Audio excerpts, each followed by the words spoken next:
Hey everyone, welcome to another $1,000 strap search. I've got my $1,000 in singles here and I'm about to show you what I found. But before I do, let's talk about this week's tip. Now there's a lot of different varieties of notes you can collect. And one of the most overlooked areas are the small head currency from the early 20th century. It's very easy to dismiss these notes because, well, let's face it, we can still find small heads every once in a while in circulation. The thing is that some of those small heads in good condition are actually worth quite a bit. I highly recommend running through Paper Money of the United States and taking a look at some of the values on some of those notes. It's pretty amazing. It's easy enough to collect a set of those notes, for a reasonable price. But if you actually go for the ones that are in top grades, it's kind of fascinating how much some of those can go for. So like I said, I highly suggest thumbing through the book just to take a look at some of those prices. They don't even have to be stars, and they can be worth triple digits. So yeah, take a look, double check, and maybe next time you're at a show, take a peek and see if you can't find any of these. You're going to find that they're a lot harder to locate than you think. So, like I said, keep that in mind. Double check your books and see what those go for. I think you'll be pleasantly surprised. It's a great way to add some higher value things to your collection without necessarily doing that huge hunt and the competitive hunt as well. Everybody's looking for that particular gold certificate, but how many people are actually looking for a 1928 whatever note? All right, we are continuing off on my Vegas finds, and I got my 1,000 singles. We'll slide these out of the way. This week, I've got 4 straps from Mandalay Bay, 1 from the Tropicana, 1 from Flamingo, 2 from New York, and 2 from Park MGM. So let's take a look at this week's finds.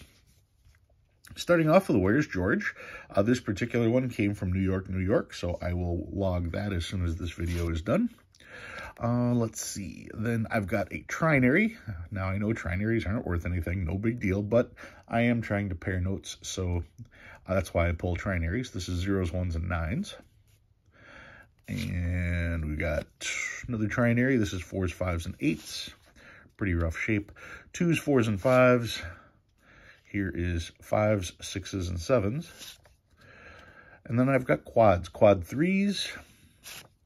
Quad 6s with a 5th, quad 6s with a 5th again, and here's a star note, 2021 star note, always checking to see if they're filled, 2017 A star note, 2017 star note, 2013 star note, another 2013 star, another 2013 star, and here's a 2013 star, 2013 from New York, one of the potential repeaters. And why did I not write where I got this one from? That's a bummer. But yeah, 2013, the B series, you're looking for 250,000 or less, or you're looking for 32, or I should say 032, all the way up to 096. So yeah, this one happens to be in that series. I think this came from Mandalay Bay. 2017 star note, or I'm sorry, 2013 star note. Then some older ones. This is a 2003A, not in the greatest of shape. 2003A, 2003A. I saved 2003As because we're 20 years past 2003, so they're starting to get a little tougher to find. I'll only keep the best after I finish the video. 2003, 2003, 2003. And again, so yeah, you can still find quite a few of those. Here's a 1999, another 99, and another 99. That was the oldest that I was able to find. So that is yet another section from my 10K of singles that I brought home from Vegas. So what did I bring out this week? This week, I brought out one of those small heads. Check this out. This is a 1928 $20 small head. And 1928, that is the first year that these were made available in this size. Prior to 1928, you had the large size notes like these. So you can see the difference right here, how much shorter they are and how much narrower they are here. This was the first year. The idea behind it was to save basically a little bit on the printing costs. And because the note is about a third smaller, they saved a third on ink and they saved a third on paper. And this is the size that we still have today. Now, this particular note is actually, I'm not going to call it mint, but it's actually pretty nice. It does have a little fold through the center here. I'm going to compare it to the one that I have already to see if this one's going to upgrade or not. But like I said, 1928. Now, what's so special about 28, aside from it being the first year? I'll take a look at the back. That's written on the case. I should have put this in a better case, but this is the case they sent it to me in.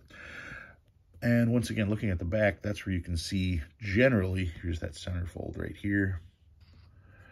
Generally, by looking at the back of a note, you can see whatever damage is done to it. So yeah, it's got the one crease, but the rest of the note, aside from just a little handling, is pretty good. Now, the things you're looking for with the 1928 series is this particular one you can see is from St. Louis, so that's H, and that's how it starts the serial numbers here. But the 1928 series used the numeral instead of the letter. So H is the 8th letter in the alphabet, and St. Louis is District 8 as far as the Federal Reserves go. Now, if I zoom in here a little bit closer, you can read the obligation, which says redeemable in gold on demand at the United States Treasury or in gold or lawful money at any Federal Reserve Bank, which sounds like a big deal. This is not a gold certificate. In 1928, we had $20 gold coins, $10 gold coins, $5 gold coins. They were just part of our money. So, yeah, of course this was redeemable in gold. You could turn in this $20 bill and get a $20 gold coin. But in 1933, the government said you could no longer have gold coins. The only gold you can have would be jewelry. They made everybody turn it in. So they got rid of the obligation here about gold, and it just simply said in lawful money. So a lot of people like to refer to these as gold certificates. They are not. They are, as you can clearly see right across the top, Federal Reserve notes. And this particular one is, like I said, in pretty nice condition. Let's take a peek at the book and see what we're talking about as far as value goes. Now, like I said, this is St. Louis in 1928. And here we go. $20 note. Let's see if I can't get this in close. Here's St. Louis. Make sure that we're looking at the right one. Yep, series of 1928, $20 bill. St. Louis right here. In a 20, it's 65 bucks. But if you go to a choice uncirculated, you're talking $300 for this note. So 65 in a 20. Mine's better than a 20, so I bet it's probably worth somewhere in the 125 range in the grade that it is. It's probably a 30, 35, maybe a 40. But once, like I said, once you get up to that choice number, now you're talking 300 bucks. Some of these here's 350. Look at the A note from Boston. $250 there. $2,500 in choice uncirculated. Check out the star, $6 grand.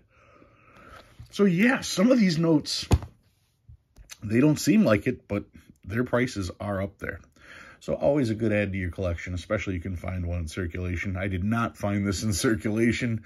I did get this off of eBay. And if it does not upgrade the note that I have, then it'll probably end up in one of my auctions. If it does upgrade, then maybe the one that I currently have will end up in my auction. So that's what I've got for you guys this week, a 1928 $20 Federal Reserve note, this particular one from St. Louis.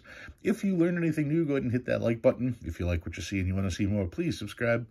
I love reading all your guys' comments. Guys, thank you very much for watching, and I'll see you again next week.